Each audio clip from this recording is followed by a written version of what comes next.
Louvado seja o nosso Senhor Jesus Cristo, para sempre seja louvado. Sejam bem-vindos à primeira aula de formação para confirmar na fé os crismandos da turma de 2021. Meu nome é Anderson Oliveira, sou fundador da Fundação Tibiriçá de São Paulo. É uma fundação que tem como objetivo promover fé e cultura por meio de projetos culturais, artísticos e produção de conhecimento intelectual. Nós vamos então estar traçando uma jornada ao longo deste ano, né, onde nós vamos estar a cada encontro debruçando sobre um dos temas, sobre os temas mais elementares, né? Eu digo que básico, porque o depósito da fé católica ele é muito vasto, né? Em um ano não dá para esgotar toda a temática, toda a dogmática da fé católica. Nós vamos estar vendo então os temas base, elementares, mas que são fundamentais para que possa formar os novos crismandos, né? Então, nessa primeira aula de hoje, eu vou estar falando sobre Deus e as suas maravilhas da criação, sobre o Deus Criador, né?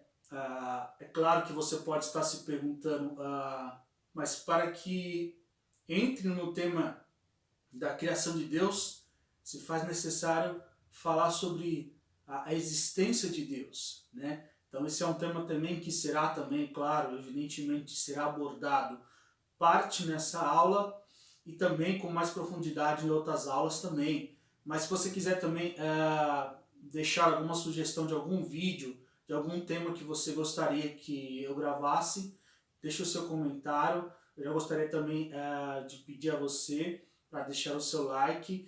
E você que vai estar ao longo desse ano de 2021 caminhando conosco nessas aulas EAD, seria interessante que você já se inscrevesse no canal, né, e ativasse o sininho de notificação para que sempre que eu postar um novo vídeo você seja notificado desse novo vídeo, para que você não fique de fora de nenhuma das aulas. Já seria interessante também que, além das aulas inerentes ao Crisma, haverá também outros vídeos de diversos temas, não só de fé, mas também de cultura, ciência, que eu vou estar postando aqui. E seria interessante também que você pudesse estar tendo acesso a esse material, estar agregando mais informação e conhecimento nessa formação para o Crisma. Ok? Então, na aula de hoje, os tópicos que nós vamos estar vendo é: Deus existe? Qual é a origem da criação? Por que Deus fez o homem à sua imagem e semelhança? Qual é a missão do homem? Qual é o sentido? Qual é o destino do homem? Né? Qual é o fim último do homem? Qual é o papel do homem diante da criação?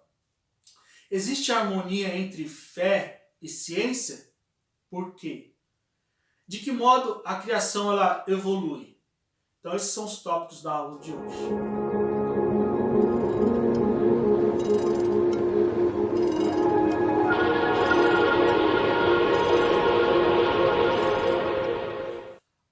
A origem do universo e do homem.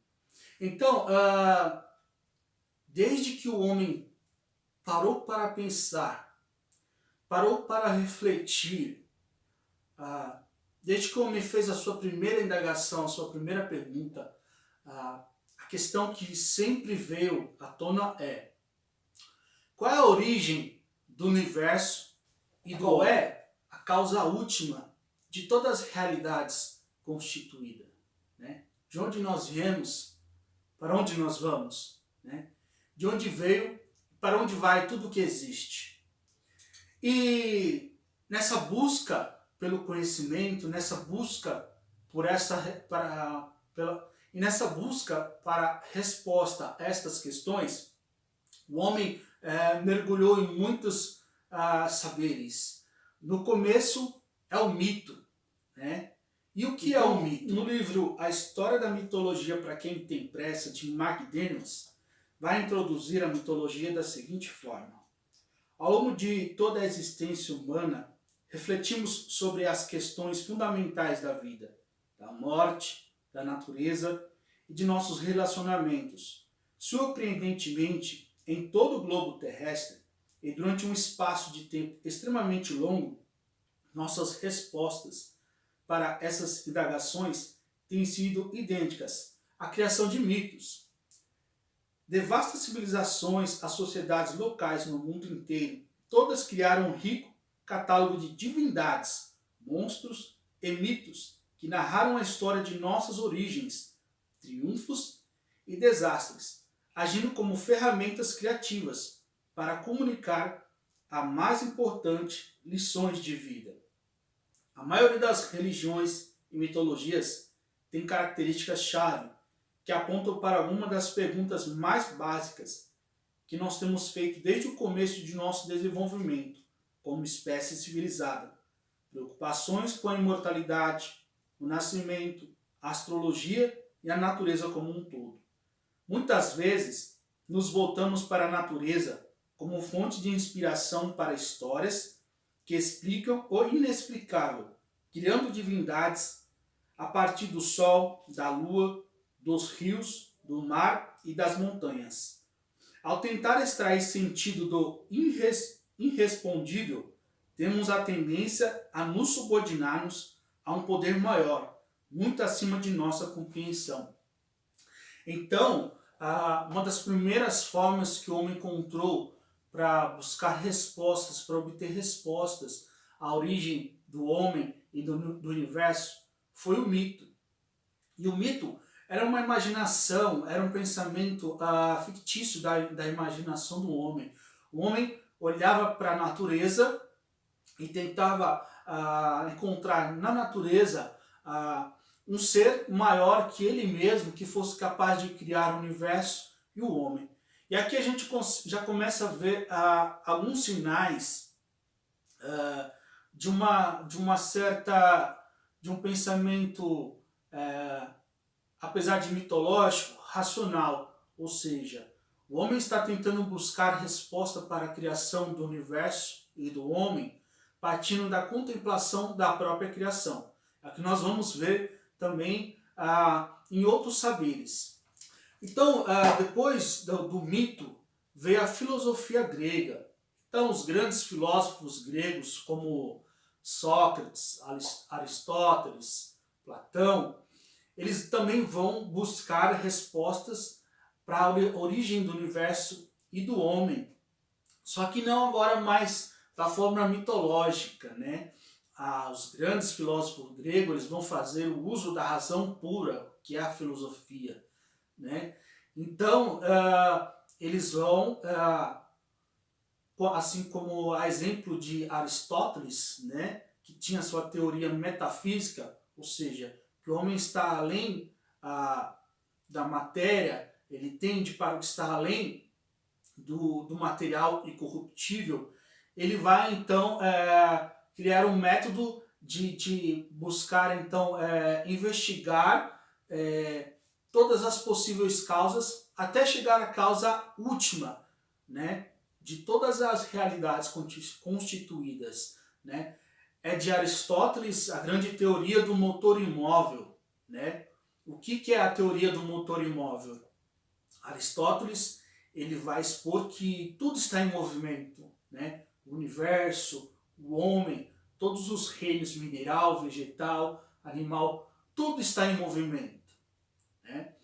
Se tudo está em movimento, se existe um movimento para todas as coisas, tem que necessariamente existir algo que dê esse movimento inicial, mas que não é movido por nada, né? É a famosa teoria do motor imóvel, que nós podemos também estar gravando um vídeo especificamente para tratar desse assunto, mas aqui só para a gente introduzir a nossa aula de hoje, percorrendo os caminhos que o homem fez em busca das respostas, né? Então Aristóteles ele vai falar sobre o motor imóvel, né? Outros filósofos também apresentaram muitas teorias, chegaram muito perto, chegaram à conclusão de existir sim um princípio absoluto, né? Que não depende de nada e que tudo depende dele, né? Ou seja, um ser que existe por si mesmo, que é capaz de criar tudo, mas não ser criado, né? Que é um criador, mas não é uma criatura. Passando então o tempo da filosofia grega, vai então surgir a grande revelação, a plenitude da revelação que se dá através de Jesus Cristo, né? É o Deus encarnado, é o Deus que se faz homem. E Jesus, né, como ele mesmo diz, ele é Deus. E de fato é. Nós vamos ver mais à frente outros temas relacionados à divindade de Jesus, porque Jesus é Deus. Então Jesus vai então fazer com que o homem, vai iluminar o homem e vai, através da sua luz, fazer a grande revelação, revelar a Deus, né, e revelar o homem a si mesmo. O documento da Igreja Católica Lumen Gentium, Luz das Nações, vai dizer que Jesus Cristo revelou o homem ao próprio homem. Então, esse é o tema da aula de hoje. Mais tarde, nós vamos ver um grande movimento, um esforço muito grande da ciência, né, em busca da resposta para estas questões. E a ciência, em certos momentos, ela conseguiu sim muitas respostas, muitas evidências. Não digo só a ciência física, astrofísica, cosmológica, né, astrológica, como as ciências humanas também, né, vão dar a sua contribuição. Porém, vai surgir dentro da ciência um movimento que eu julgo soberbo de descartar a hipótese de tudo que existe, da origem do universo e do homem, se dá a partir de um motor imóvel, como disse Aristóteles, ou de um princípio absoluto, ou de um ser que está acima de todas as coisas, que criou tudo, mas ele mesmo não foi criado. A ciência vai então dizer que ela é portadora da tocha que ilumina o homem na busca pelo conhecimento e a resposta para a origem do universo e do homem. Stephen Hawking vai escrever no seu livro, né, Uma Breve História do Tempo, ele vai dizer que ele buscava por uma teoria que pudesse explicar a teoria de tudo, que através de uma única teoria ele pudesse explicar a origem do universo e do homem, né? Então nós vimos lá na mitologia, nas mitologias, a mitologia grega, a mitologia egípcia. A mitologia egípcia, nós vamos nos deparar com ela mais à frente, quando nós formos falar dos 400 anos de escravidão do povo hebreu no Egito, as falsas divindades do Egito, que estão intimamente ligadas com essa crença mitológica, né? A mitologia chinesa, enfim. Existe também, tanto no período da Idade Média, da Idade Moderna e Contemporânea, uma hipótese, né, levantada pela ciência da teoria da evolução, né? Então, o que seria a teoria da evolução? Segundo Charles Darwin, né, o autor dessa teoria, a origem do universo e do homem se deu através de um processo de seleção natural, em que uma bactéria foi evoluindo e foi gerando outras bactérias, que foi gerando outras células e moléculas, e elas foram evoluindo e foram dando origem a espécies. E essas espécies foram passando por um processo de seleção natural e foram evoluindo e dando origem a outras espécies, né? Então essa é a teoria da evolução. Nas grandes religiões universais, como cristianismo, judaísmo, o islamismo, a crença é do criacionismo, ou seja, a origem do universo e do homem através de um único Criador, Deus onipotente, né? Então, nós temos hoje na nossa sociedade essas duas ramificações, dois caminhos que tentam responder à origem do universo e do homem. Uma apontada pela ciência, mas não a ciência de um modo geral, mas assim, dentro da ciência, o movimento daqueles que são adeptos da teoria da evolução, e um outro caminho, né, esse preconizado há milhares de anos, né, pelas grandes religiões, tá, e que também se tornaram adeptas de grandes cientistas. Nós vamos ver grandes nomes, né, de cientistas, homens de ciência, que também as suas pesquisas, os seus estudos vão corroborar para essa teoria da criação. E eu queria aqui fazer um breve comentário acerca da teoria da evolução natural, da seleção natural, da evolução de Charles Darwin, dizendo a seguinte coisa. Primeiro, quando Charles Darwin apresentou a sua teoria, a ciência ainda não tinha descoberto o DNA. E hoje a ciência sabe que o DNA é um código genético de todas as espécies, seja ela do animal irracional ou do Homo sapiens. Todos nós temos um código genético, o DNA, que é único em cada ser humano, em cada espécie, e já foi descoberto pelos biólogos, né, muitas espécies que não têm nenhuma ancestralidade genética de nenhuma outra espécie, ou seja, elas não evoluíram de nenhuma outra espécie, né? Inclusive, eu vou estar deixando aqui nesse vídeo a descrição de um vídeo que fala justamente sobre o DNA, né? Que Deus assinou o DNA. Foi encontrado no DNA um código genético que todo DNA possui esse número, e esse número corresponde ao número do nome sagrado de Deus, tá? Então eu vou deixar aqui um vídeo para vocês estarem também conhecendo um pouco mais a respeito disso. E essa teoria da evolução, ela vai dizer que o homem ele é uma evolução do macaco, né?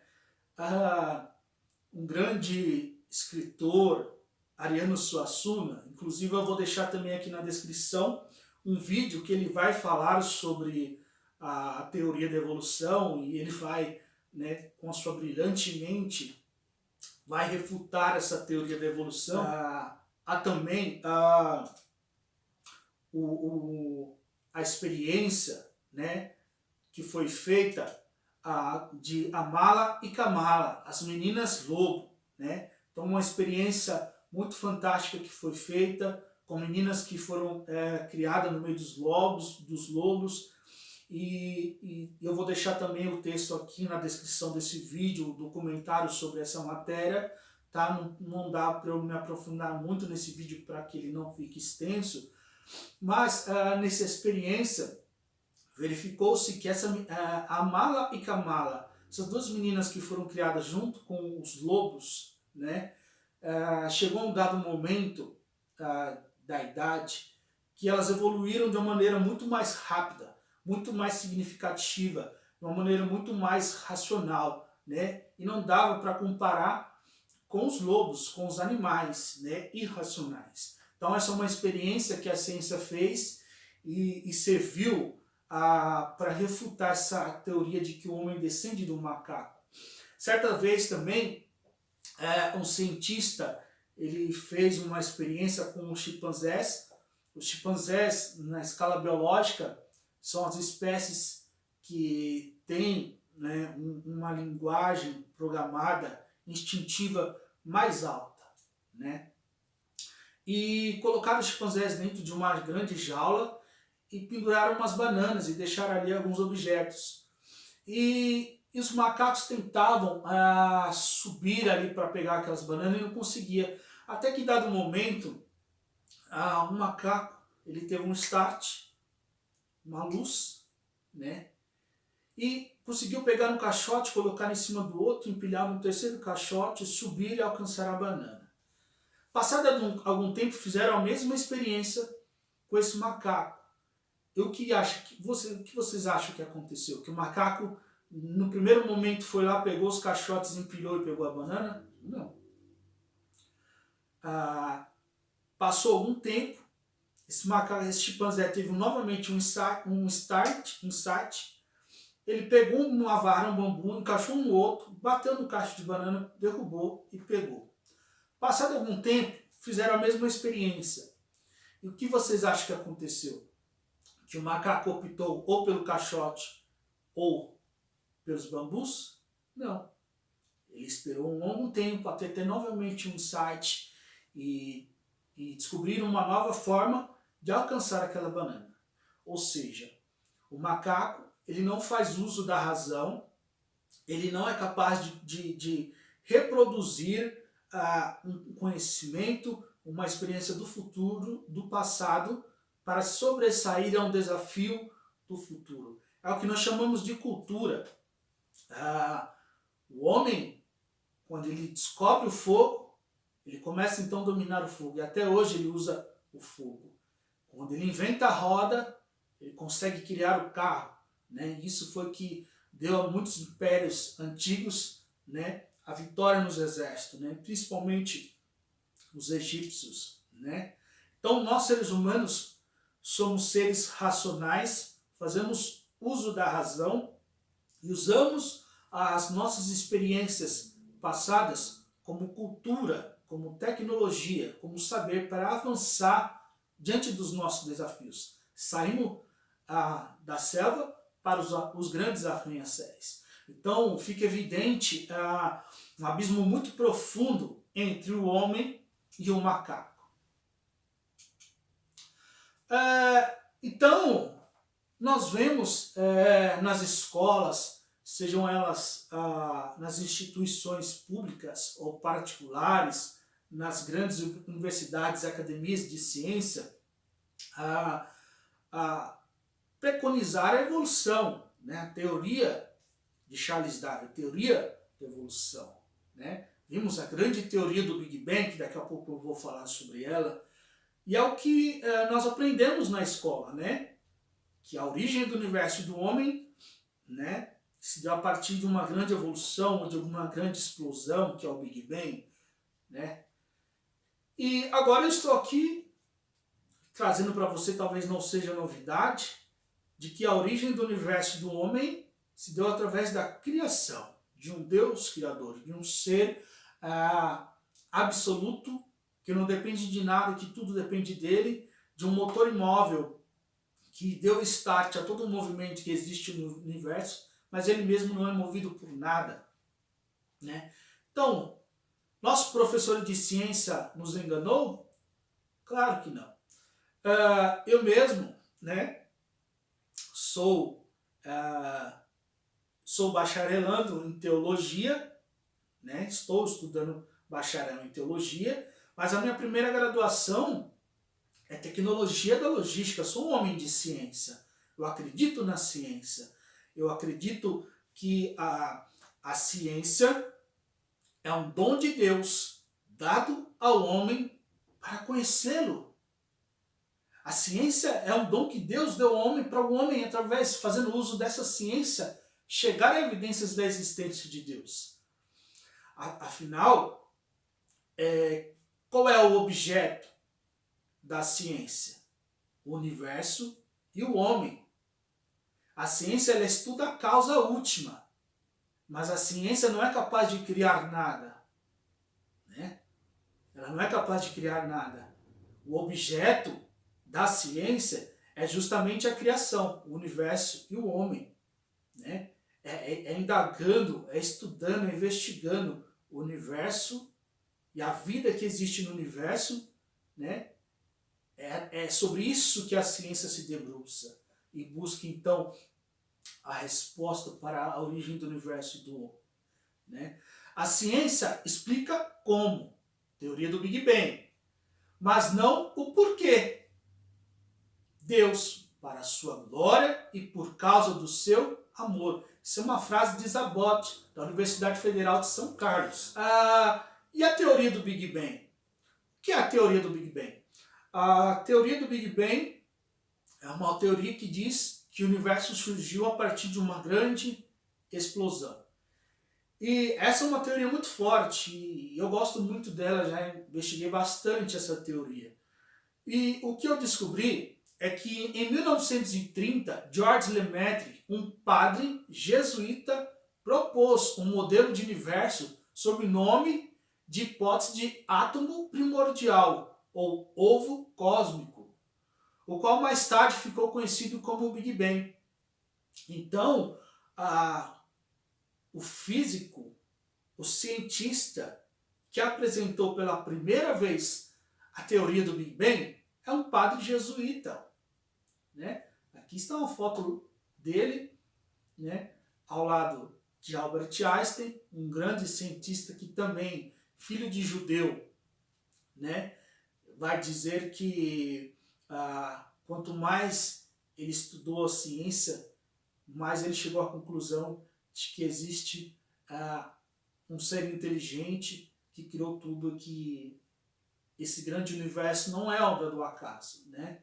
Então, como poderia a igreja se desinteressar da mais nobre das ocupações estritamente humana, a busca da verdade? Então, nós vamos ver que a igreja, ela não descarta o papel da ciência, né? A ciência livra a igreja de uma fé cega. E a igreja liberta a ciência da idolatria, do cientificismo. O que é esse cientificismo? É a ciência que se faz Deus. É a ciência que se coloca acima de todo o saber, né? Então, a teoria do Big Bang vai dizer que no princípio, existia um átomo primordial e que ele era tão quente, quente, quente, quente, até que explodiu. E a partir dessa explosão, da explosão desse átomo, surgiu a matéria. Pois bem, eu concordo com isso, mas mesmo existindo uma grande explosão a partir de um átomo, é necessário um ser absoluto, que não depende de nada e tudo depende dele, que criou esse átomo primordial. E mais, que startou essa grande explosão. E essa grande explosão criou uma matéria. Tudo que existe é formado por matéria, é constituído de matéria e forma. Matéria é o que eu toco. E forma é como eu descrevo, né? Então Deus criou a matéria e deu forma, né? Agora, um tópico muito importante que a gente precisa tratar também, e eu acredito que muitos, na minha experiência que eu tenho como catequista, muitos catequismandos vêm aqui fazer a sua formação para receber o sacramento do crisma, e muitos deles vêm para cumprir o mandamento dos pais, né? Eles vêm, vamos dizer assim, obrigado, né? Mas eles mesmos não têm nenhuma fé, né? Não acreditam na teoria da criação, não acreditam na existência de Deus, né? E não só esses jovens, né, que não têm cultura, que não têm uma formação, seja ela teológica ou científica, mas até mesmo grandes intelectuais, né? Richard Dawkins, ele é o Papa dos ateus, é um grande cientista cosmológico, biológico, né? Físico, e ele até escreveu em seu livro, esse livro que está aqui, né? Deus um delírio, né? Ele vai dizer que para existir o universo com toda a sua grandeza, existir o homem, né, com toda a sua estrutura biológica, psicológica, intelectual complexa, não existe, não se faz necessário existir gnomos no jardim. Uma frase irônica sobre a existência de Deus. Mas o que é o ateísmo? O que é o ateu? O ateísmo é um movimento formado por pessoas que negam a existência de Deus, né? Mas um intelectual disse certa vez, Joseph Lemaitre vai dizer: ninguém diz Deus não existe sem antes desejar que ele não exista. Assim como um homem que tem uma dívida e não tem como saldá-la, deseja a morte do credor para que sua dívida se extinga, aquele homem ou mulher que não quer deixar a vida de pecado, nega a existência de Deus. Vai dizer esse intelectual. Então, o que é o ateísmo? O ateísmo é um movimento que nega a existência de Deus, né? E eu investiguei algumas causas desse ateísmo, né? São importantes aqui a gente está tratando, porque talvez pode ser a causa da sua negação à fé, da sua negação a Deus, né? Pode ser o obstáculo da sua aceitação à revelação de Deus, né? Então, a primeira causa, o pecado, né? A transgressão, né, aos mandamentos de Deus. Foi o que Joseph Lemaitre disse, né? Ninguém diz Deus não existe sem antes desejar que ele não exista, né? Assim como nossos primeiros pais, nós vamos ver na próxima aula, quando eu falar sobre o pecado original, ou a origem do pecado, quando eu falar sobre Adão e Eva, vocês vão ver que o primeiro efeito de Adão e Eva, a partir do momento que eles pecaram, foi se esconder de Deus, foi se afastar de Deus. Então o pecado é uma causa que leva ao ateísmo.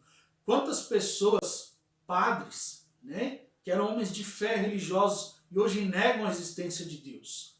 Quantas pessoas que estavam dentro da igreja e por causa de uma queda no pecado não olharam para a cruz de Jesus, se esqueceram da misericórdia de Deus e se afastaram da igreja e hoje negam a existência de Deus. E essa negação de Deus é uma fuga, né, para não se confrontar com a sua realidade, com o seu pecado, né? Uma outra causa também relevante do ateísmo é o mau testemunho, o mau exemplo de pessoas religiosas, seja cristão, judeu ou muçulmano, né? Jesus disse, né, é necessário que venha um escândalo, mas ai daquele por quem vier o escândalo. É melhor amarrar uma pedra de moinho no pé e atirar no mar, né?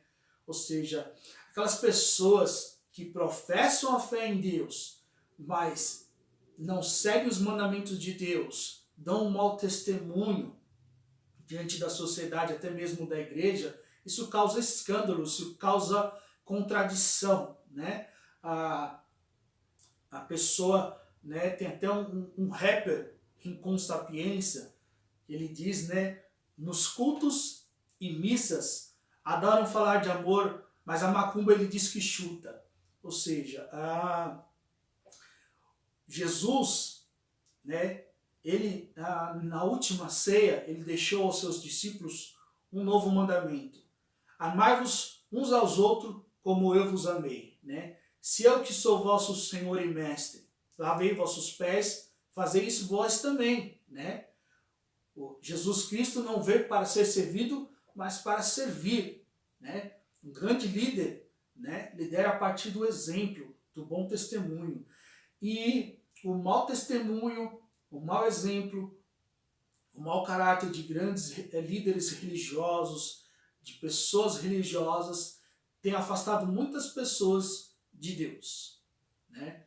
os grandes escândalos que a gente vê envolvendo pessoas religiosas, como o caso de João de Deus, como o caso daquela deputada Flor de Lis, né? Recentemente também teve uma polêmica envolvendo o nome de um padre da Igreja Católica, Padre Robson, né? Esses pastores evangélicos, né, que vira e mexe estão envolvidos em polêmicas com dinheiro, sonegação de impostos. Então tudo isso, né, causa uma contradição.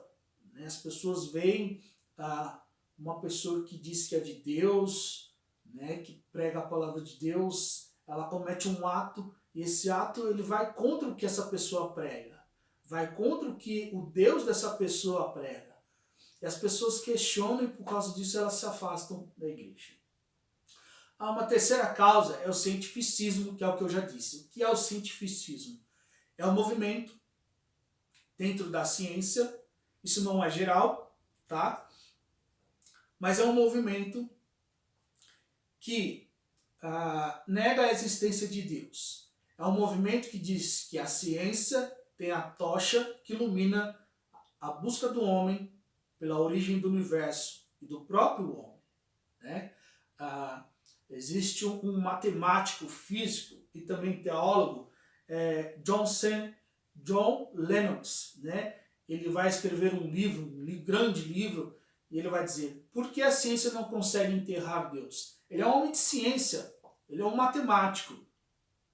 E ele vai, então, através da sua teologia apologética, refutar esse movimento do cientificismo. Né?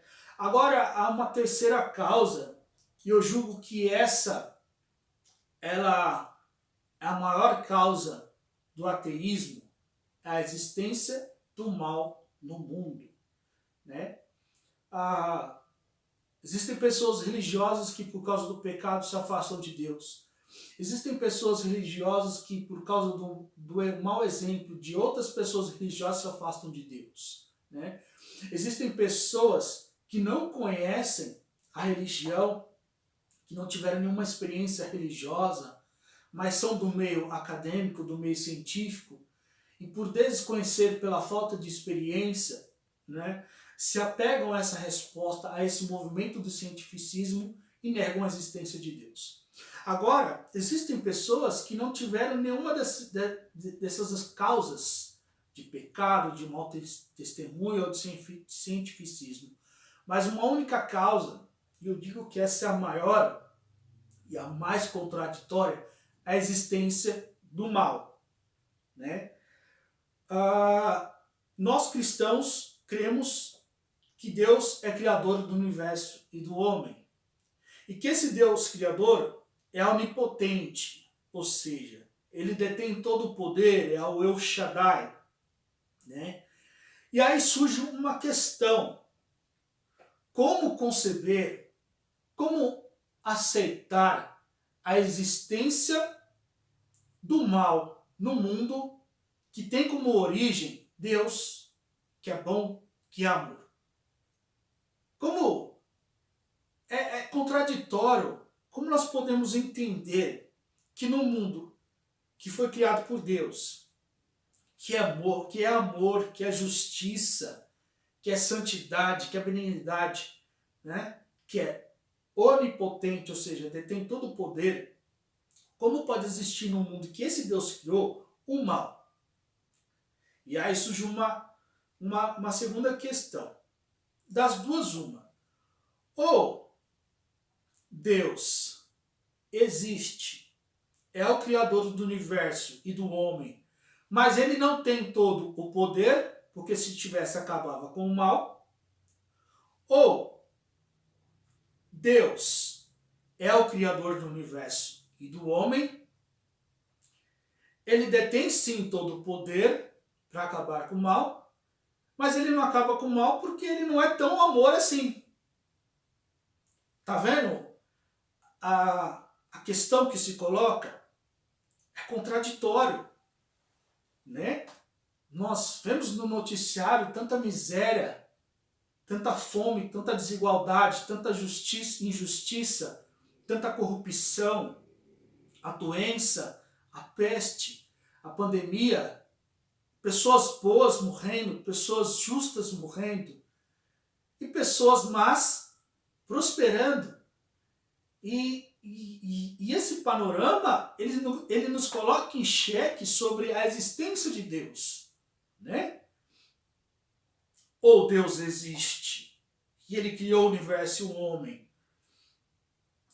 e ele não acaba com o mal porque ele não é tão poderoso assim, ou Deus existe, criou o universo e o homem, ele é até todo poderoso e pode acabar com o mal, mas ele não acaba com o mal porque ele não quer. Ou pode surgir uma terceira hipótese, né? Deus existe, é criador do universo e do homem, ele é o todo-poderoso, é o Shaddai, tem poder, sim, para acabar com o mal. Aliás, o governo de Deus, que rege o universo e o homem, se chama providência, vai dizer Tomás de Aquino. E na providência de Deus, Deus é supremo e o absoluto, é todo poderoso, é o Shaddai. E tudo o que acontece no mundo criado por ele, acontece porque ou ele quis, ou ele permitiu. Porque se Deus é todo poderoso, nada pode acontecer sem que ele queira ou que ele permita. Porque se algo acontecer sem que Deus queira e que ele permita, então ele não detém todo o poder. Mas se Deus é o criador do universo e do homem e criou tudo do nada, ex nihilo, daqui a pouco eu vou explicar isso. Se Deus é o motor imóvel que movimenta tudo, mas ele mesmo não é movimentado por nada. Se Deus é o criador que criou o universo e o homem, mas ele mesmo não foi criado, é incriado.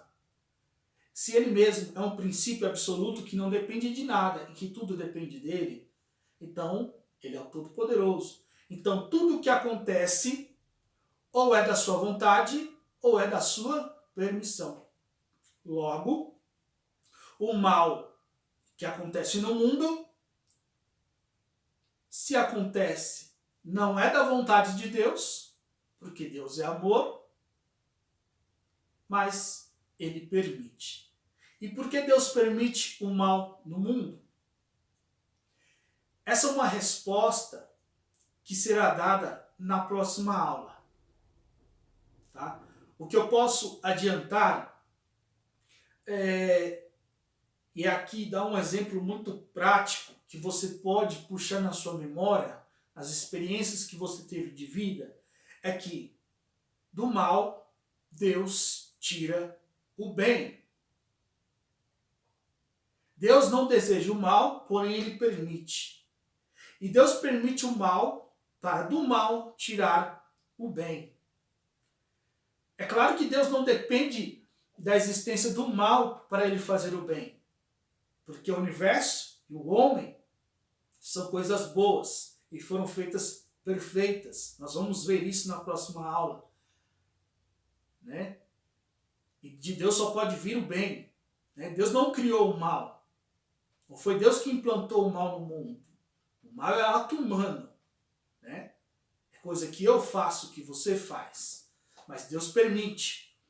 Para que no abuso da nossa liberdade, Deus manifeste o seu poder, a sua graça e principalmente a sua misericórdia. Né? Então, na próxima aula eu vou estar falando melhor sobre essa questão da existência, da origem do mal. Deus e a revelação divina. Porquanto, o que se pode conhecer de Deus? E eles, nós, homens, os leem em si mesmos, pois Deus lhes revelou com evidência.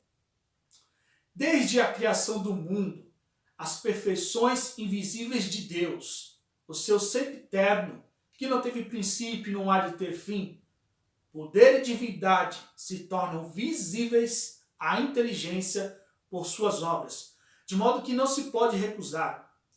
Livro de apóstolo Paulo aos Romanos, capítulo 1, versículo 19 a 20. Olha o que o apóstolo Paulo está dizendo aqui, e olha que Paulo foi criado aos pés de Gamaliel, né? Era um homem culto, letrado. E olha o que ele vai dizer, que Deus, ele se revelou, se deu a conhecer a partir da própria criação do universo e do homem. Vamos entender isso. O que existia antes de Deus criar o universo e o homem? Somente ele mesmo. E o que Deus fazia antes de criar o universo e o homem? Deus amava. E quem Deus amava? Jesus, o próprio Deus. Daqui a pouco nós vamos ver como que Deus amava Jesus, né? E esse amor de Deus, que é tão grande, ao transbordar, criou o universo e o homem. E Deus criou o universo e o homem justamente para manifestar a sua glória e torná-la conhecida.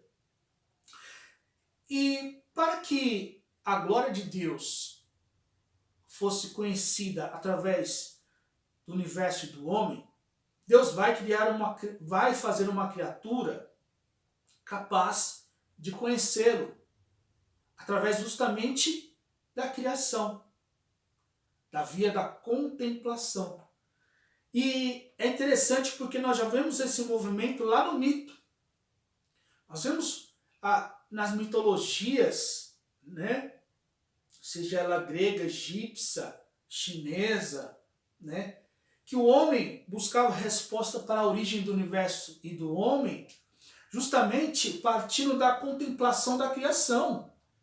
Então nós vemos aí lá na mitologia grega que os elementos, o fogo, a água, o ar, a terra, né, eles foram concebidos como divindades, como deuses. E que cada uma dessa divindade merecia um culto e que, porque através desse culto, essa divindade iria controlar esse elemento favorável ao homem. Ou seja, então, para que houvesse chuva temporã e seródia para regar a terra, né, e vir o tempo da colheita da ceifa, eles prestavam um culto, então, à divindade da água.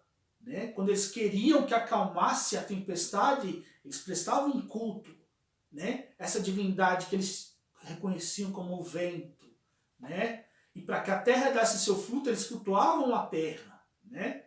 Os primeiros frutos, a primeira colheita era oferecida à divindade terra, assim também como o fogo, né? Então nós já vemos lá na mitologia esse movimento do homem buscando resposta para a origem do universo e do homem, partindo exatamente da contemplação da criação. Mais tarde, na filosofia grega, é também investigando a origem, a causa última de toda a realidade constituída, ou seja, de toda a criação, de toda a matéria, buscando a causa última para a origem do universo e do homem, né, que os grandes filósofos vão chegar a elementos racionais da possibilidade da existência de um ser supremo, Deus, como o motor imóvel de Aristóteles, né? Mas em dado momento, o próprio Deus vai se revelar, vai se manifestar, né? E aqui eu quero fazer uso das palavras de Bento XVI, o Papa Emérito Joseph Ratzinger, no seu documento Fides et Ratio, Fé e Razão. Ele vai dizer que a fé e a razão constituem como que duas asas pela qual o espírito do homem se eleva para a contemplação da verdade. Ou seja, o homem deve fazer uso da razão, ou seja, da ciência, seja ela cosmológica, física, astrológica, filosófica, né? Antropológica, arqueológica, histórica, né? A ciência em si, fazer uso da razão, mas também uso da fé. E juntos, em harmonia, alcançar então a verdade, sem sombra de dúvida, né? O que Joseph Ratzinger está nos ensinando? Que Deus, ele nos dá duas vias, né? Uma, a razão, né? Contemplando o universo, e o homem, o Catecismo da Igreja Católica vai dizer que o homem, fazendo uso da razão, iluminado pela razão, né, é capaz, com certeza, sem sombra de dúvidas, de chegar a evidências da existência de Deus. Está falando isso fazendo apenas uso da razão, sem a fé. Está dizendo todos os homens, não só aqueles que creem em Deus, mas até mesmo aquele que não crê em Deus é capaz, porque Deus, né, quando eu for falar agora da antropologia teológica acerca da criação do homem, nós vamos esmiuçar melhor isso. Mas quando Deus se manifesta, se revela através da criação, ele vai, dentre todos os reinos, mineral, vegetal, animal, criar uma espécie e dotar essa espécie de razão, de raciocínio, de intelecto, o facultando para poder conhecer a Deus. A partir dessa via da razão, contemplando a criação. A segunda via que Deus nos deu, essa agora mais fácil, mais prática, mas também segura e sem sombra de dúvida, é a via da fé. E aqui já surge um primeiro conceito, fé. O que é a fé? Eu sempre pergunto nas minhas palestras, né, nos cursos pastorais, o que é que tem fé? 99,9% levanta a mão dizendo que tem fé. Aí segundo eu pergunto, o que é a fé? Aí fica um silêncio. Aí alguns fazem, né, algumas defesas do que seria a fé. Mas a fé é muito fácil, muito prático de explicar o que é a fé. A fé nada mais vai dizer a carta aos Hebreus, do capítulo 11, versículo 1, a fé é o firme fundamento das coisas que se esperam, mas não se vê. Mas aqui está uma exposição um pouco abstrata, bíblica e teológica. Eu quero buscar, então, um conceito, uma explicação mais prática e racional do que é a fé. A fé, essa luz que, embora eu não vejo, ela me ilumina. Mas aqui ainda está no âmbito abstrato, né? O que é a fé, então? A fé é crer, aceitar, tomar como verdadeiro as verdades reveladas por Deus. Existem verdades que nós podemos alcançar fazendo uso apenas da ciência, iluminados pela nossa razão, como por exemplo as ciências do modo geral, né? As 4 operações matemáticas, a física, né? São verdades, né? E aqui eu posso até evidenciar que mesmo nessas verdades, mesmo nessas grandes descobertas, existem evidências da existência de Deus, como por exemplo na matemática, né? A matemática. 2 e 2, 2 mais 2 são 4. Isso é verdade. Ninguém consegue provar ao contrário. Então é uma verdade. É uma verdade aqui no Brasil, como lá na China. como na América do Norte ou na Ásia. Ou seja, universalmente, né? Universalmente, 2 mais 2 são 4. E 2 mais 2 são 4 antes, hoje e o será depois. Isso não vai mudar, né? Ou seja, nós vemos então na matemática, né, alguns atributos de que? Universalidade, tá? Imutabilidade, ok? Incorruptibilidade, ou seja, 2 mais 2 são 4 no mundo inteiro. Isso sempre foi, porque a matemática não foi criada pelo homem, ela foi descoberta. Então sempre foi e sempre será, né? Assim como os números são infinitos. Então isso é universal, isso é infinito, isso não vai mudar, é imutável. Então é universal, é infinito e imutável. Três atributos divinos. Nós vemos na matemática os atributos divinos. E aqui também eu vou deixar na descrição um vídeo, tá, de um cientista que ele vai falar, né, sobre os prótons, os átomos, né? Um cientista, ele vai trazer à tona como existe na ciência evidências da Santíssima Trindade, Pai, Filho e Espírito Santo, né? Então, Deus vai deixar duas vias de acesso a Ele, de conhecimento a Ele. Uma é a via da razão, fazendo uso da razão, da nossa inteligência, né, através das ciências, ok? E a outra é a via da fé, né? Tendo acesso e conhecimento a verdades que a ciência não consegue alcançar, tá? São verdades que estão acima da razão, são irracionais, tá? Não é irracional, tá? Estão acima da razão. São verdades que foram reveladas por Deus, que o homem por si só não era capaz de alcançar.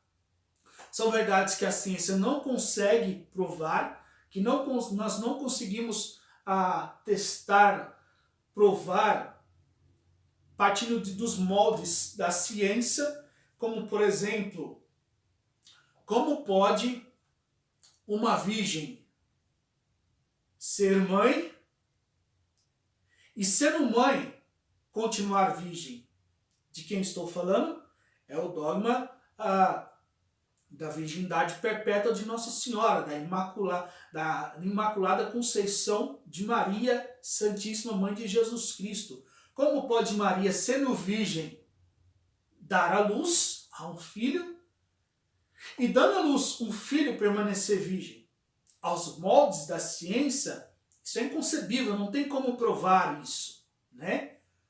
Mas é uma verdade revelada por Deus, que nós até podemos ver elementos racionais da possibilidade do dado revelado, ou seja, nós podemos ver no dogma, e fiquem tranquilos que nós vamos ter uma aula mais para frente, tá? De teologia, de mariologia, para falar sobre os dogmas de Nossa Senhora, para falar exclusivamente sobre Maria, Mãe de Jesus. E lá eu vou explicar cada um desses dogmas, são 5. E aí eu vou explicar e vocês vão ver que, mesmo sendo uma verdade revelada por Deus, né, que a ciência por si só não era capaz de alcançar e nem de explicar, mesmo assim, Deus revelou essa verdade, tá? E Deus iluminou o homem para enxergar nessa verdade revelada elementos racionais da possibilidade disso ser verdade. Então nós vemos mesmo no dogma a razão para que isso seja verdade, certo? E quando eu acato quando eu deposito a minha fé, quando eu consinto com isso, quando eu tomo posse dessas verdades, esse ato de acatar, de acreditar, de consentir, de conceber, é fé. Isso é fé. Né? Como, por exemplo, um ato de fé de que Jesus é Deus. Não é possível explicar a divindade de Jesus a partir dos modos da ciência. Isso é um mistério que não está na competência da ciência. Não cabe à ciência responder a isso.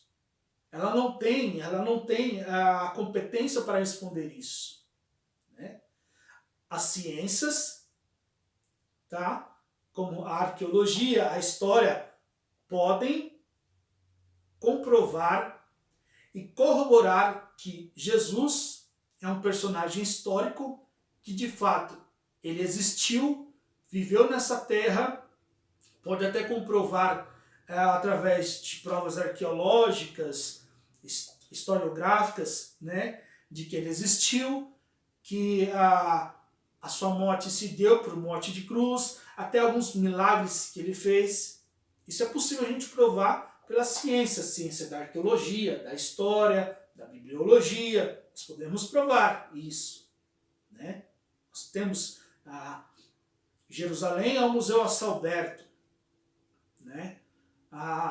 Provar a autenticidade da Bíblia Sagrada, como os pergaminhos de Qumran, os pergaminhos do Mar Morto que foram encontrados agora em 1947, são provas arqueológicas reais que corroboram para provar a autenticidade da Bíblia.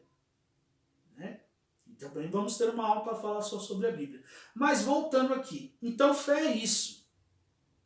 As verdades que eu não consigo alcançar fazendo uso da minha inteligência, Deus me revelou para conhecê-lo. E conhecê-lo, eu passo a amá-lo, e amando, eu passo a me dedicar a ele, e me dedicando a ele, eu me dedico ao próximo.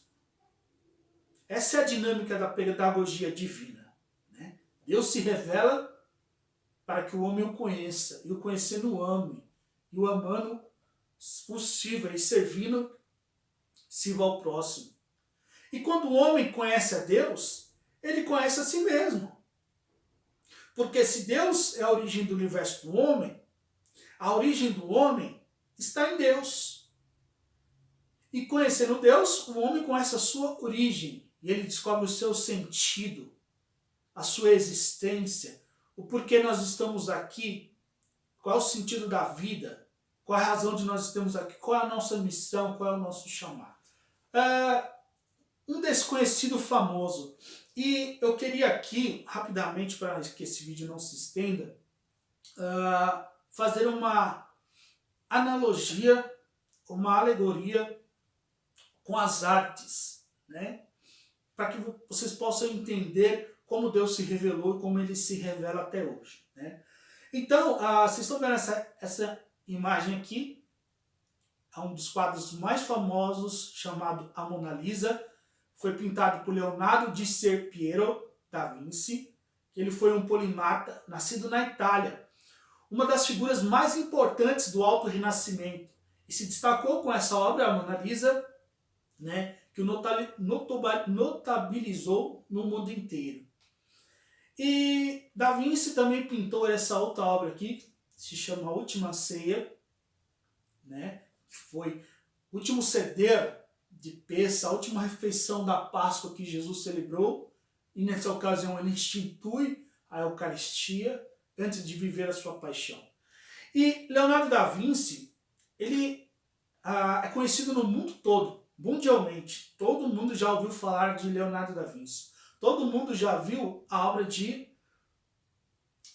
a Mona Lisa, a Última Ceia, né? Mas poucos conhecem fisicamente Leonardo da Vinci. Você conhece a imagem de Leonardo da Vinci? Provavelmente você pode ter conhecido essa obra aqui, chamada O Autorretrato, né, de Leonardo da Vinci, que ele mesmo, né, se autorretratou nessa obra. E a única foto que nós temos de Leonardo da Vinci, que nós nem sabemos se exatamente ele era assim, com esse aspecto.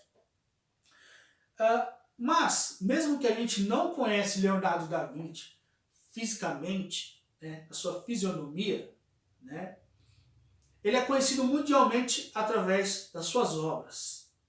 Né? Fazendo uma analogia um pouco inadequada com Deus, é exatamente assim. Ninguém viu Deus, mas Deus é conhecido mundialmente, universalmente, através da sua obra. E qual é a obra de Deus? O universo e o homem. É assim que Deus se revelou.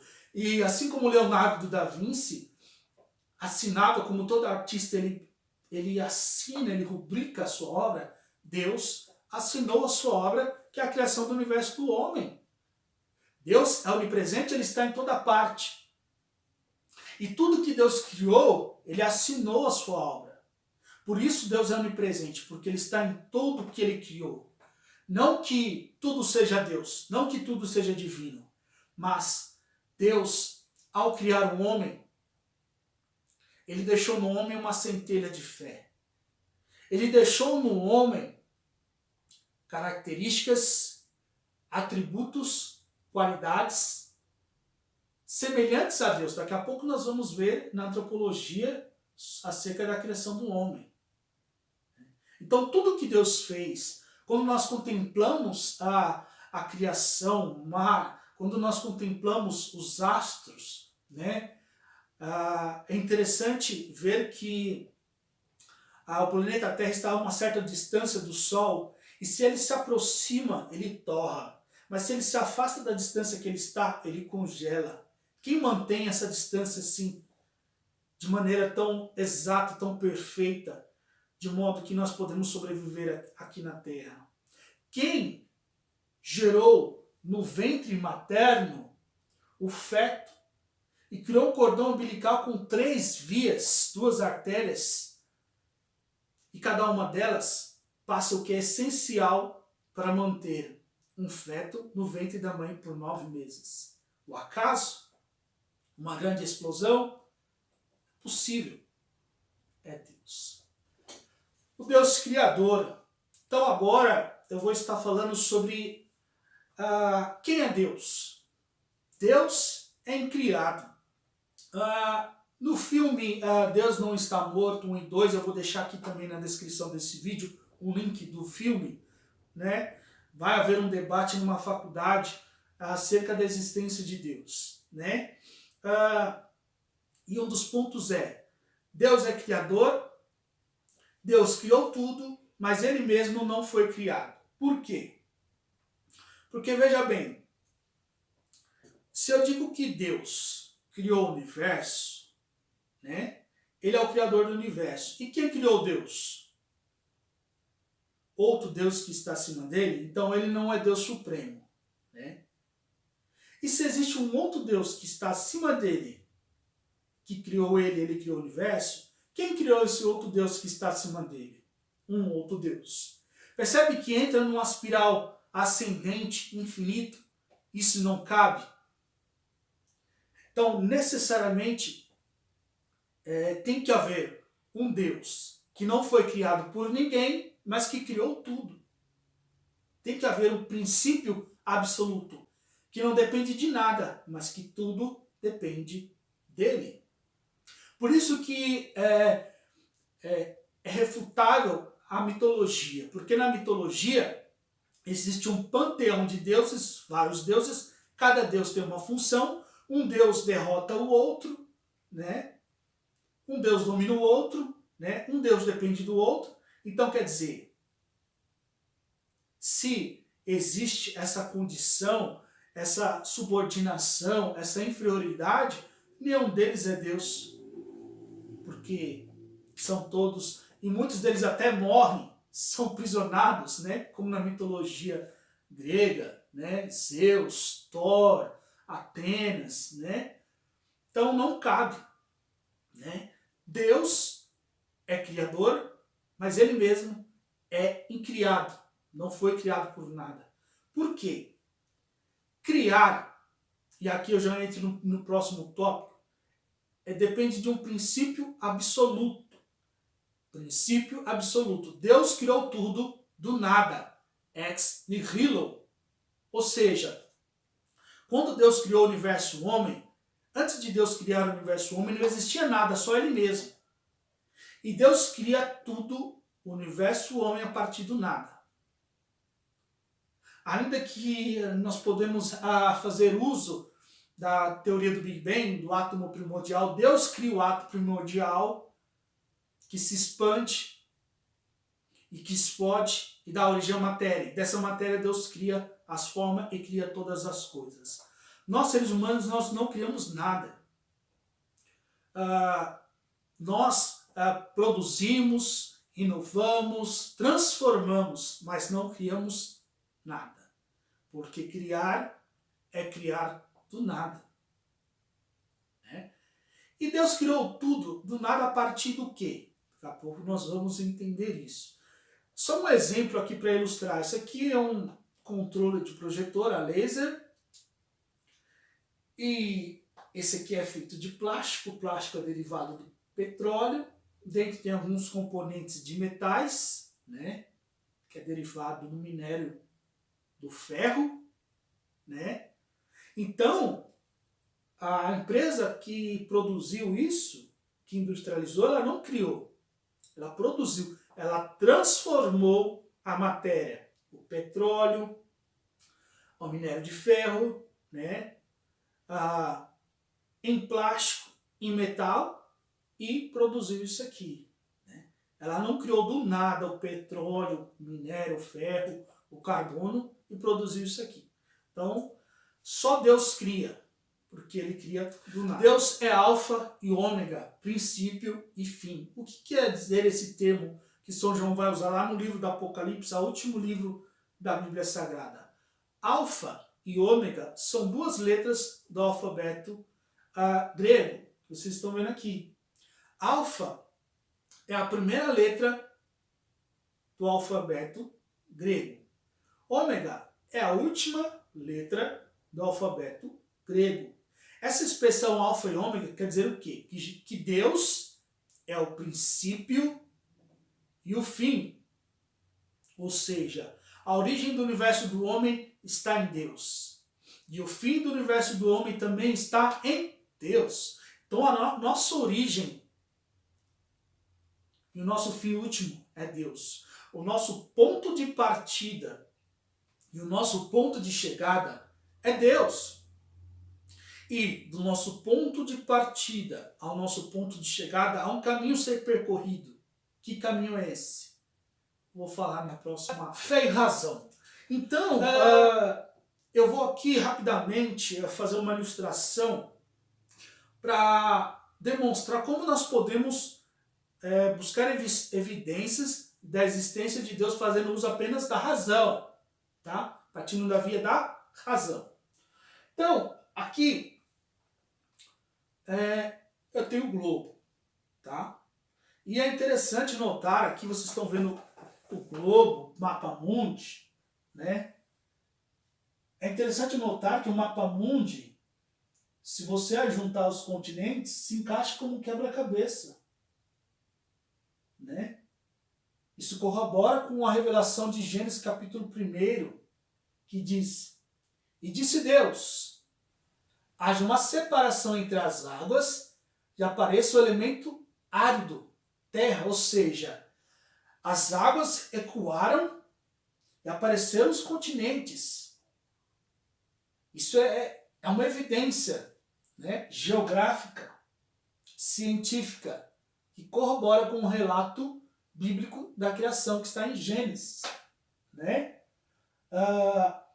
E até mesmo na teoria do Big Bang, eu posso também estar deixando aqui uma descrição no vídeo, um link sobre um documentário sobre a evolução do planeta Terra, a ordem cronológica, né, da evolução do planeta Terra desde a explosão do Big Bang até chegar ao Homo sapiens, percorre uma sequência exatamente equivalente a sequência da criação dos 6 dias do Hexámero, que está no Gênesis capítulo 1.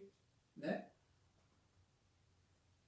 Segue a mesma sequência, nós vamos ver daqui a pouco, você pode conferir na descrição do link.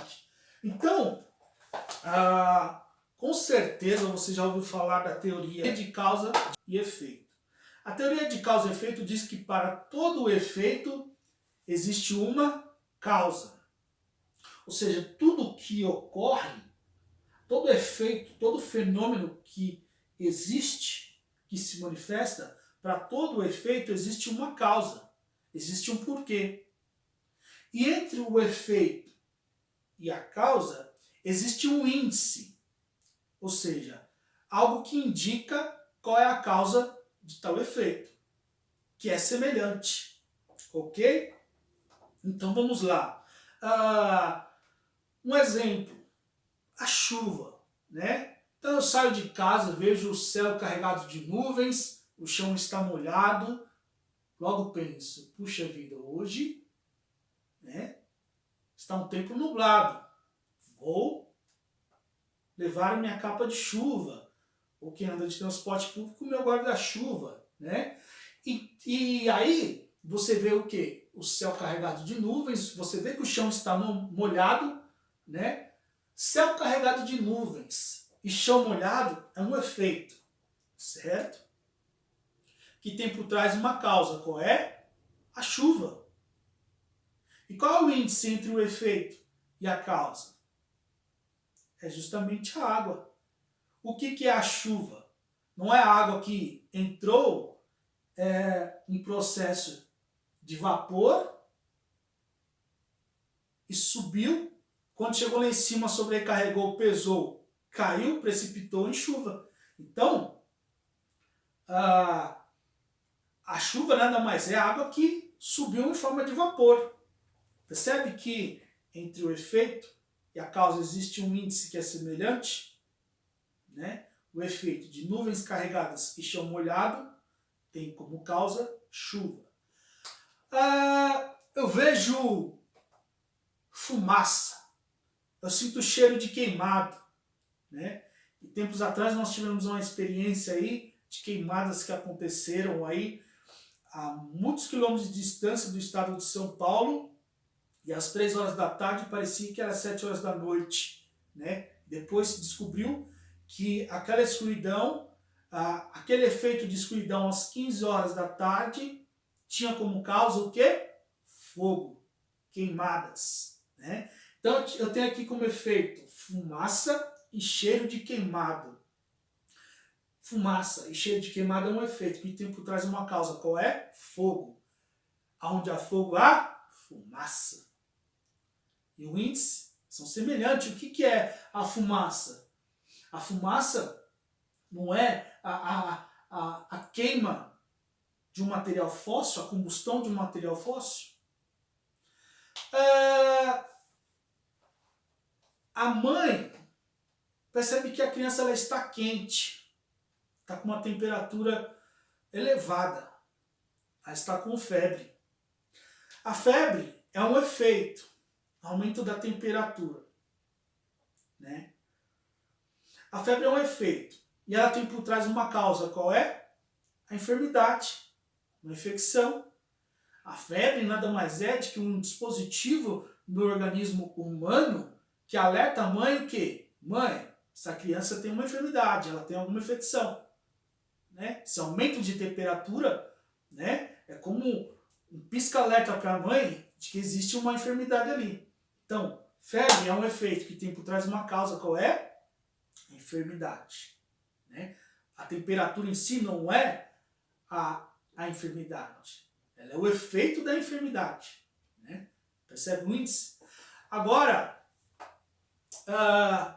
eu digo para você que aqui, preste muita atenção. Eu tenho aqui, né, um globo, um mapa-mundi, representando o universo.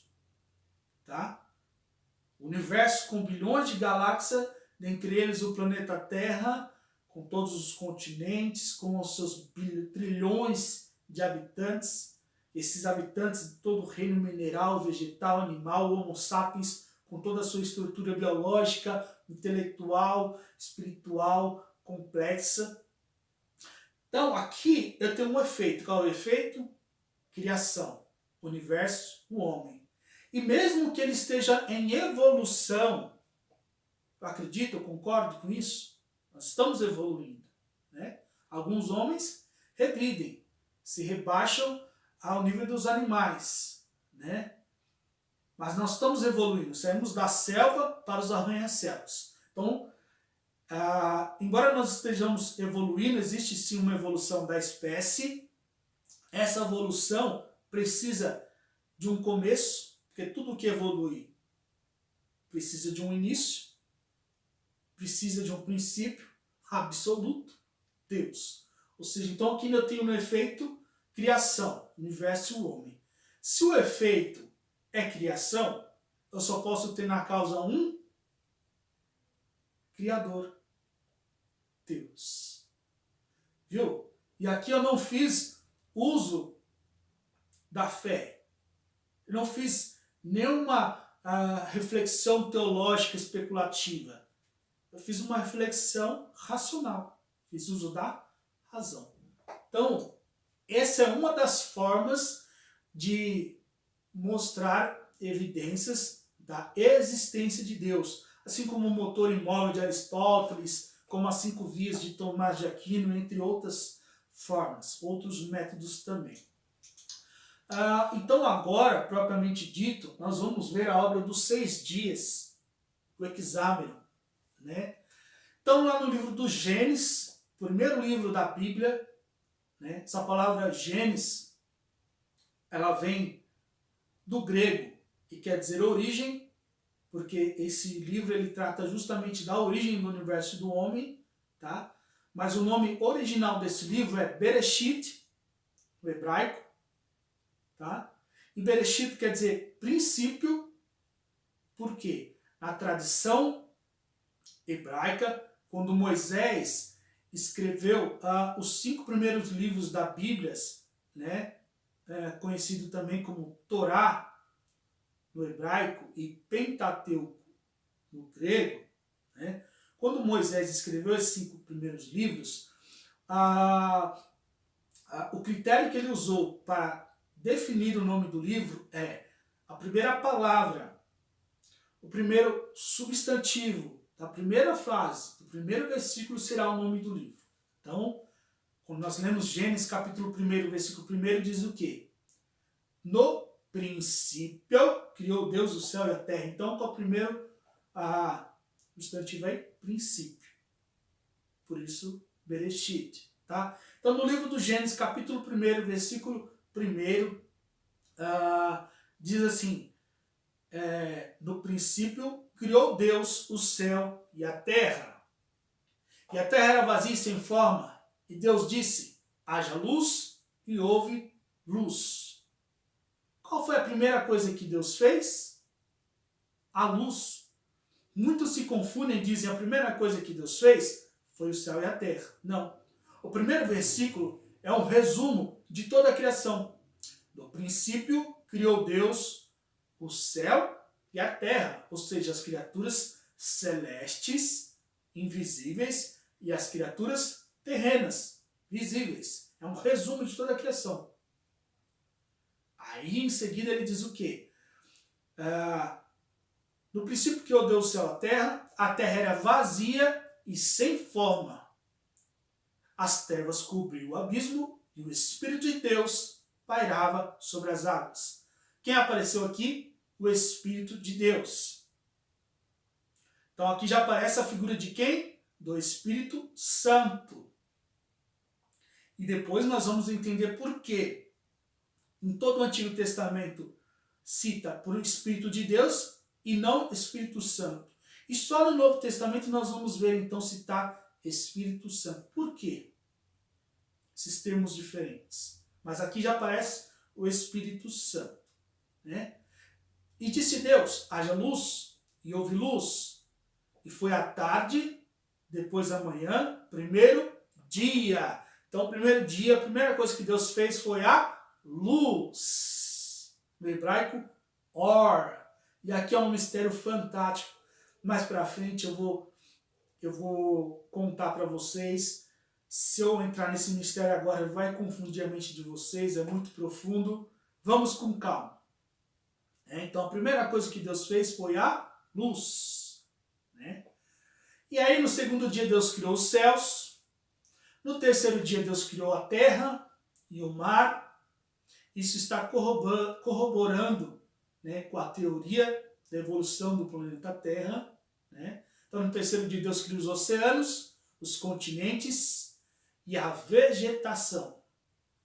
No quarto dia, Deus criou o sol, a lua e as estrelas. E Deus disse, façam-se 2 grandes luzeiros para marcar o dia, o tempo, os anos e as horas. Então, o que Deus criou no quarto dia?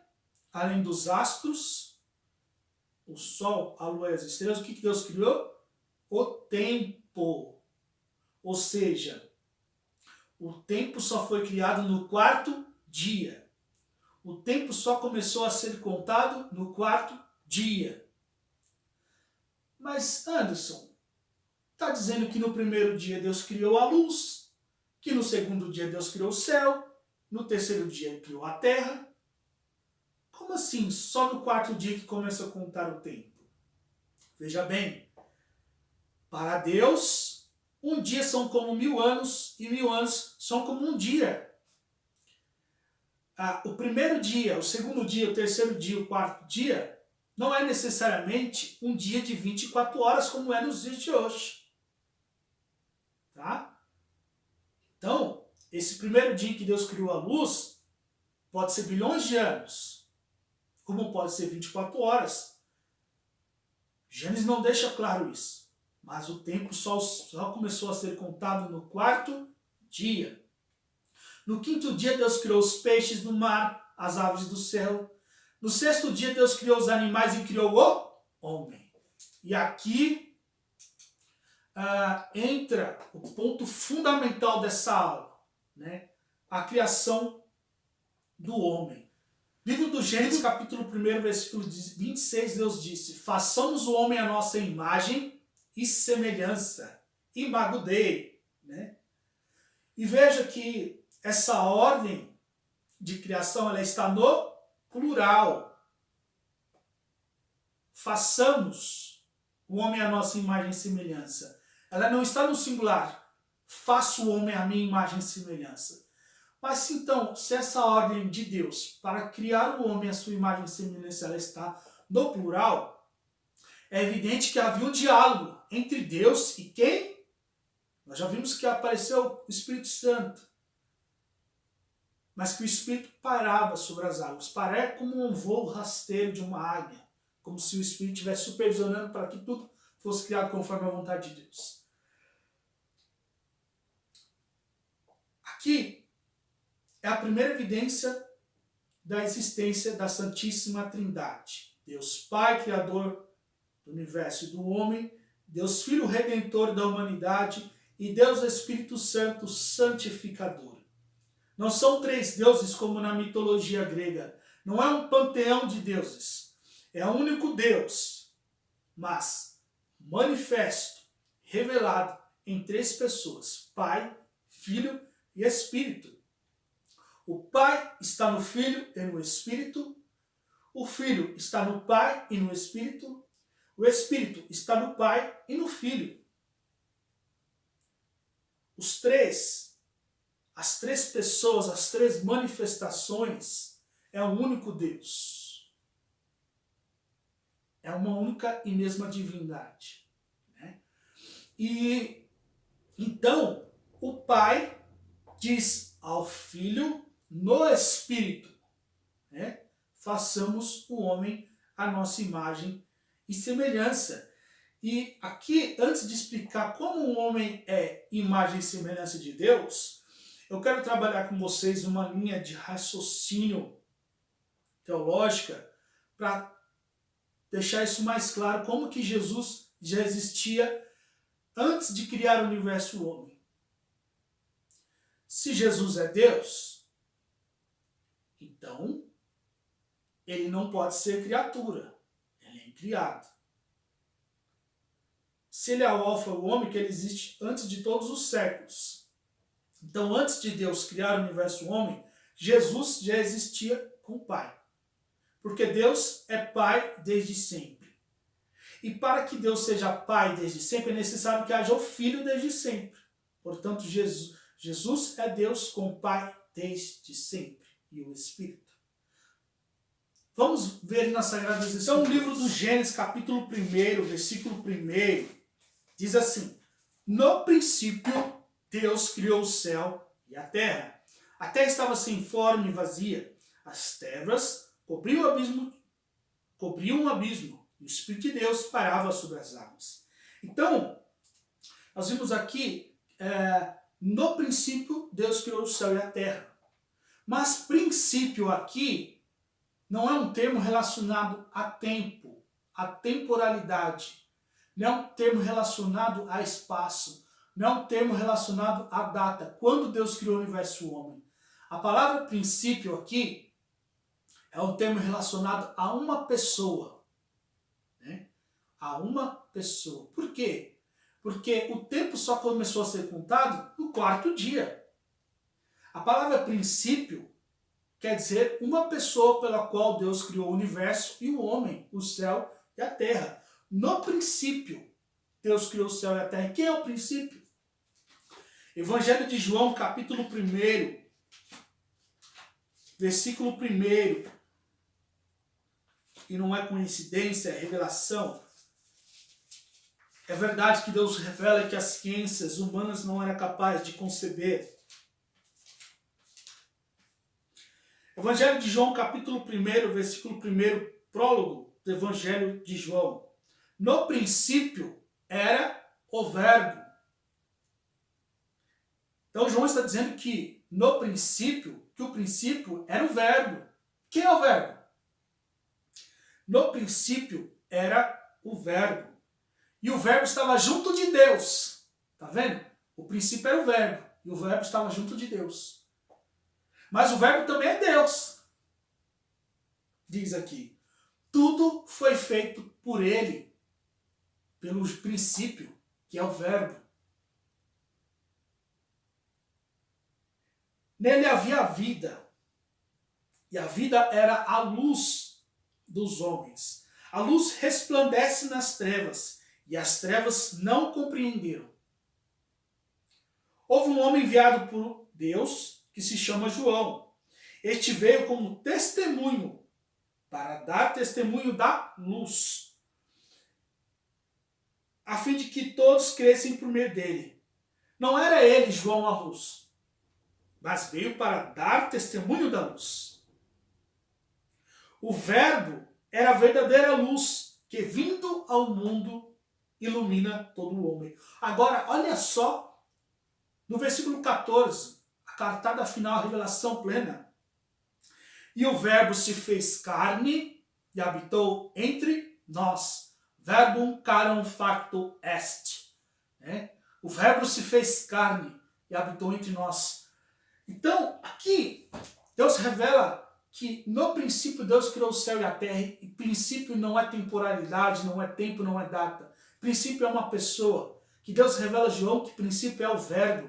E o Verbo era Deus. O Verbo estava junto de Deus e tudo foi feito pelo Verbo. E esse Verbo se fez carne e habitou entre nós. Quem é o Verbo que se fez carne e habitou entre nós? Jesus, o Verbo eterno.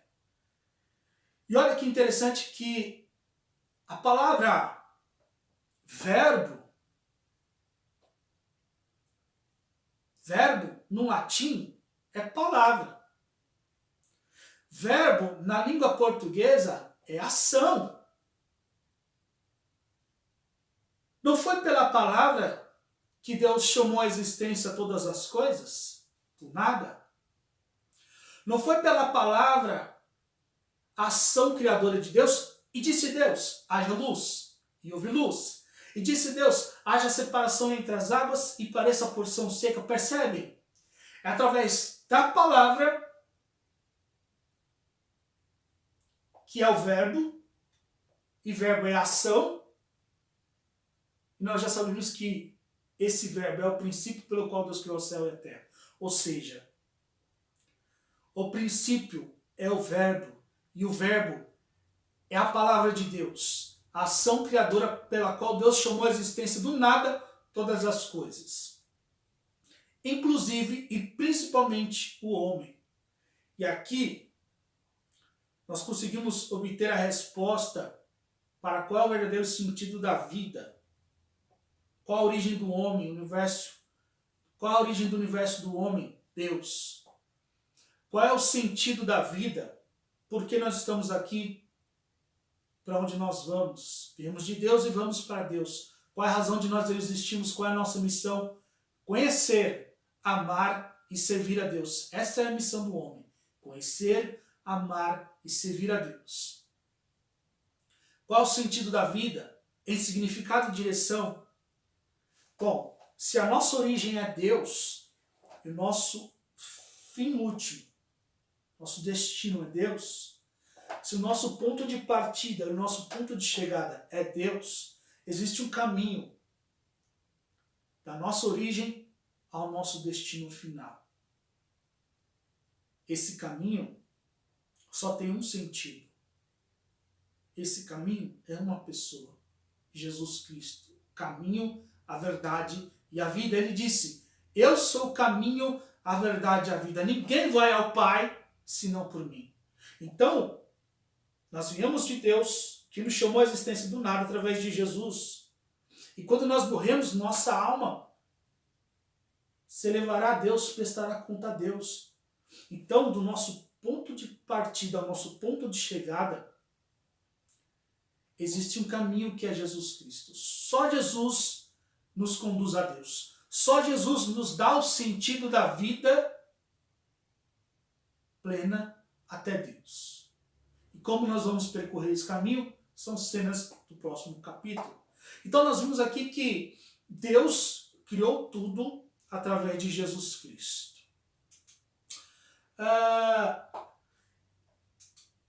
Agora, como que nós somos a imagem e semelhança de Deus? Porque Deus diz, façamos o homem a nossa imagem e semelhança. Como que eu e você somos a imagem e semelhança de Deus? Primeiro, para a gente responder isso, nós vamos ter que voltar para Deus. Quem é Deus? O que Deus é? Deus é espírito. Deus é imortal. Deus é santo. Deus é justiça. Deus é onisciência, tá? Detém todo o saber, vê tudo o que acontece, prevê o futuro, vê o presente e sabe tudo o que aconteceu, porque Ele, né, é a origem de todas as coisas. Isso é Deus. E nós somos mortais, somos pecadores, somos matéria. Como então nós podemos ser a imagem e semelhança de Deus? Em três aspectos. Pegando a esteira de Santo Ambrósio de Milão, Santo Ambrósio de Milão vai dizer que o homem é a imagem e semelhança de Deus em três aspectos. Primeiro aspecto, né? O aspecto espiritual. Deus é espírito e o homem é constituído de corpo e alma. A alma ela é espiritual, a alma é imaterial, né? E aqui cabe, claro, uma aula para falar sobre a existência da alma, sobre a imortalidade da alma. Então isso aqui é um tema só para uma próxima aula que a gente pode tratar. Se você gostaria de um vídeo falando sobre a existência da alma, tá? A gente consegue, tá? Evidenciar que nós somos constituídos de corpo e alma e que a nossa alma é imortal, tá? Então, no aspecto espiritual, Deus nos fez de matéria, corpo e alma. Essa alma é espiritual como Deus.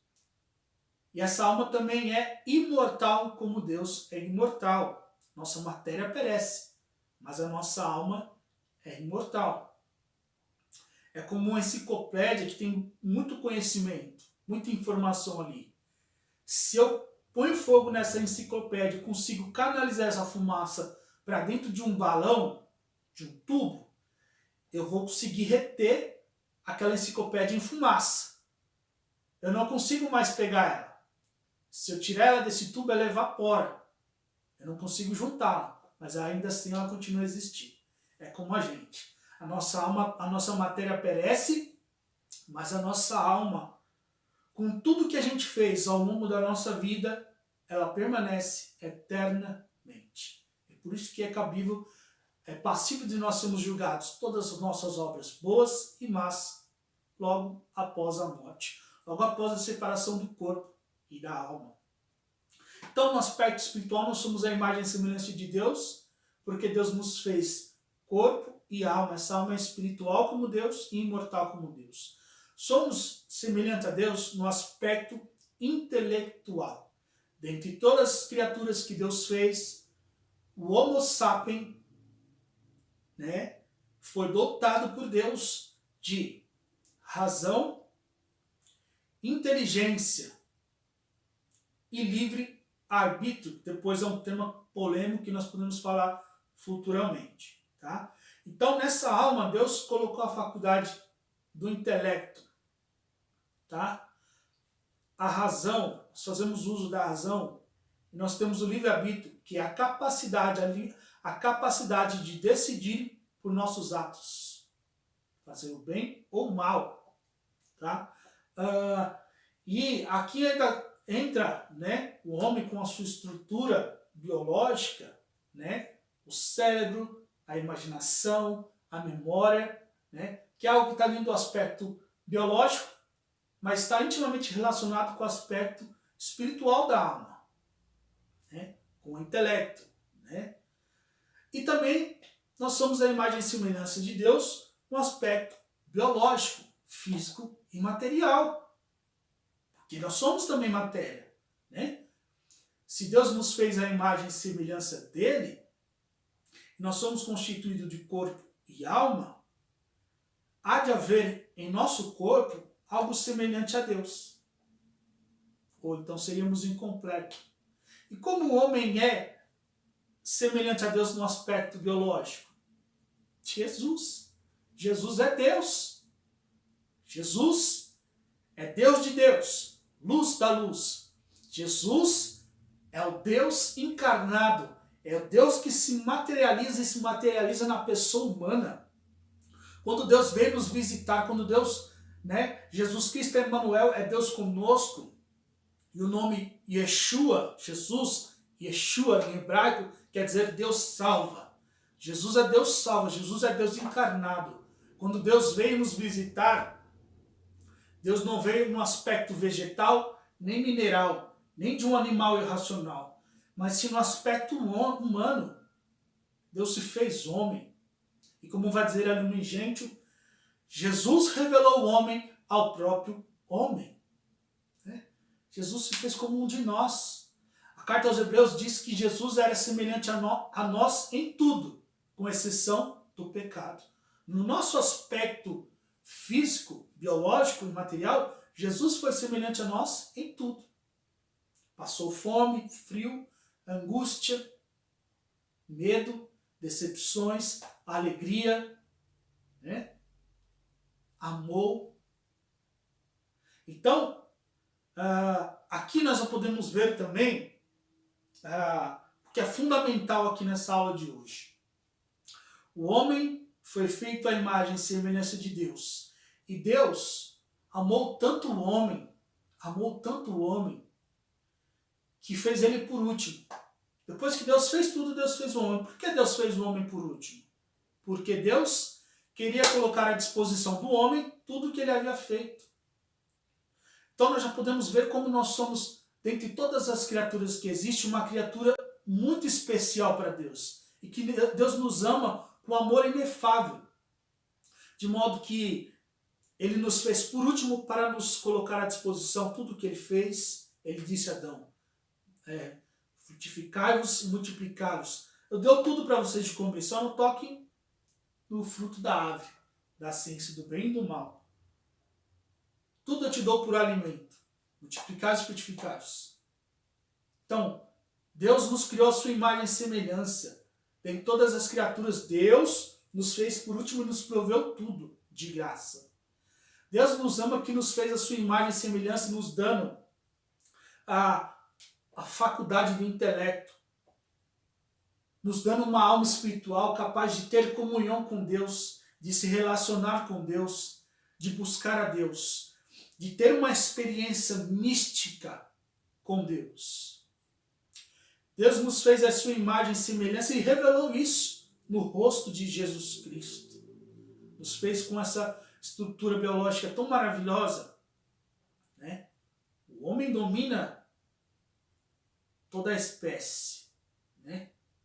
O homem é o elo de ligação entre as criaturas celestes e as criaturas terrenas. E por último, Deus criou o homem dentro de um lugar, o Éden, o jardim, paraíso terrestre.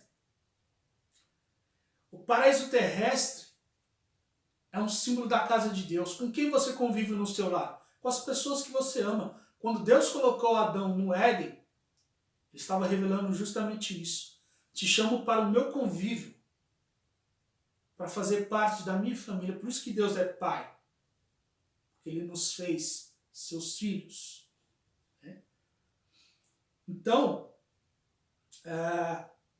o coroamento dessa aula de hoje é justamente isso. Né? O amor de Deus, que nos fez a sua imagem e semelhança, que nos deu a capacidade de conhecê-lo, de se relacionar com Ele, que proveu todas as coisas para nós, né? Que nos colocou num lugar maravilhoso, o Éden. E aí já começa a surgir os pontos de interrogação. Por que então hoje o homem está desse jeito? Isso é uma resposta que vocês vão ter na próxima aula, que tem como tema a origem do pecado. Pecado original. A origem. Agora, um ponto interessante aqui, e eu vou só citá-lo, que depois que Deus criou tudo, nos 6 dias, no 7º dia Deus descansou.